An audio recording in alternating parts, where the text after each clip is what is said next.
பாட்டு திறத்தாலே இவ்வையகத்தை பாலித்திட வைத்த எம் பாட்டு தலைவன் பாரதியை வணங்கி ஆண்டுகளாக ஆக வயது ஏற ஏற இளமை கூடும் பேரதிசயம் பெற்ற என் தமிழன்னையை வணங்கி அறியாமையை சுருக்கி அறிவை பெருக்கி நாளைய சூரியனை போல் ஒளி வீச காத்திருக்கும் என் இளம் காளையர்களே கண்ணியர்களே, உங்கள் அத்தனை பேரையும் சிரம் தாழ்ந்து வணங்கி நான் பேசப் போகின்றேன் என் தலைப்பில் இறங்கி. என் பெயர் ஆதானஸ்ரீ. நான் இப்பொழுது 9ஆம் வகுப்பு பயில்கிறேன். நான் இப்பொழுது கேலன்ஷி அவார்டு என்னும் தலைப்பில் பேச முன் வந்துள்ளேன்.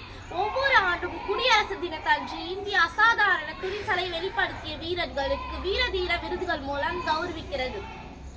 இந்த ஆண்டு குடியரசு தினத்தன்று ஜனவரி 26ஆம் தேதி 93 துணிச்சலான செயல்களை நாடு அங்கீகரித்தது.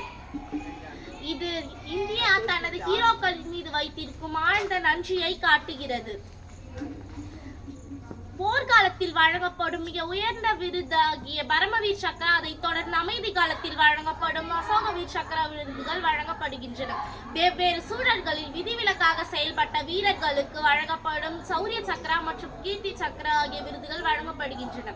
இந்த ஆண்டு குடியரசுத் தலைவர் திரௌபதி முர்மு அவர்கள் விருது பெற்றவர்களை கௌரவிக்கும் வகையில் தனது மாளிகையில் நடந்த சிறப்பு விழாவில் விருதுகள் மூலம் கௌரவித்தார்.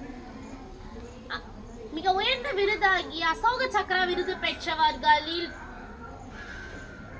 பயங்கரவாத தீவிரத்தின் போது கமாண்டன்ட் யஷவந்த் கிகோன் அவர்களும் தனது மாணவர்கள் பூகம்பத்தின் போது தனது மாணவர்களை காப்பாற்றிய ஆசிரியை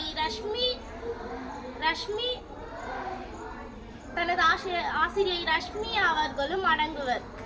இருவரும் தனது சொந்த பாதுகாப்பை விலையாக கொடுத்து விதிவிலக்காக செயல்பட்டனர். நன்றி.